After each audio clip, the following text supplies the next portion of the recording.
ರಾಜಕೀಯದಲ್ಲಿ ಏನು ಅಷ್ಟೊಂದು ಪ್ರಜ್ಞೆ ಇಲ್ಲ.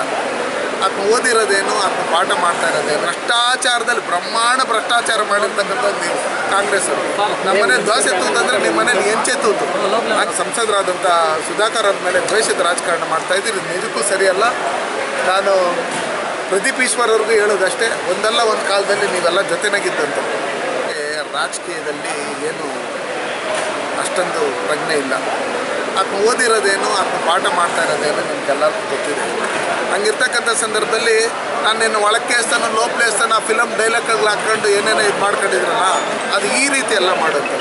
ನಿಮ್ಮ ನಿಜವಾಗ್ಲೂ ನಿಮಗೆ ಆ ರೀತಿ ಮಾಡ್ಬೇಕನ್ನೋದಾದರೆ ಅವ್ರೇನಾದ್ರು ತಪ್ಪುಗಳಿದ್ರೆ ಅದನ್ನೇ ಇದು ಮಾಡಿ ನೀವು ಇದು ಮಾಡಿ. ಅದು ಬಿಟ್ಟು ನಿಮ್ಮದೇ ಏನು ಭ್ರಷ್ಟಾಚಾರದಲ್ಲಿ ಬ್ರಹ್ಮಾಂಡ ಭ್ರಷ್ಟಾಚಾರ ಮಾಡಿರ್ತಕ್ಕಂಥದ್ದು ನೀವು ಕಾಂಗ್ರೆಸ್ ಅವರು.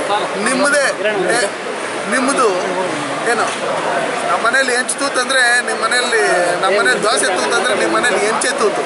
ಹಂಗಿರ್ತಕ್ಕಂಥ ಸಂದರ್ಭದಲ್ಲಿ ಸಿದ್ದರಾಮಯ್ಯನವ್ರ ಆದಿಯಾಗಿ ಪ್ರತಿಯೊಬ್ಬರು ಜೈಲಲ್ಲಿ ಇರಬೇಕು ಇವತ್ತು. ಅರ್ಥ ಆಯ್ತಾ? ಹಂಗಿರ್ತಕ್ಕಂಥ ಸಂದರ್ಭದಲ್ಲಿ ನೀವೇನು ಇವತ್ತು ಚಿಕ್ಕಬಳ್ಳಾಪುರ ಸಂಸದರಾದಂಥ ಸುಧಾಕರ್ ಅವ್ರ ಮೇಲೆ ದ್ವೇಷದ ರಾಜಕಾರಣ ಮಾಡ್ತಾಯಿದ್ದೀರಿ, ಇದು ನಿಜಕ್ಕೂ ಸರಿಯಲ್ಲ. ನಾನು ಪ್ರದೀಪ್ ಈಶ್ವರ್ ಅವ್ರಿಗೂ ಹೇಳೋದಷ್ಟೇ, ಒಂದಲ್ಲ ಒಂದು ಕಾಲದಲ್ಲಿ ನೀವೆಲ್ಲ ಜೊತೆನಾಗಿದ್ದಂಥ ನಮ್ಮ ಗುರುಗಳು ಅಂತ ಹೇಳಿದಂಥವ್ರು, ಅವ್ರನ್ನ ಆಡಿ ಹೊಗಳಿರ್ತಕ್ಕಂಥವ್ರು ನೀವು. ರಾಜಕಾರಣ ಬರುತ್ತೆ ಹೋಗುತ್ತೆ, ಆದರೆ ಈ ರೀತಿ ರಾಜಕಾರಣ ಮಾಡೋದು ಯಾವುದೇ ಕಾರಣಕ್ಕೂ ಇದು ಸರಿ ಅನಿಸಲ್ಲ.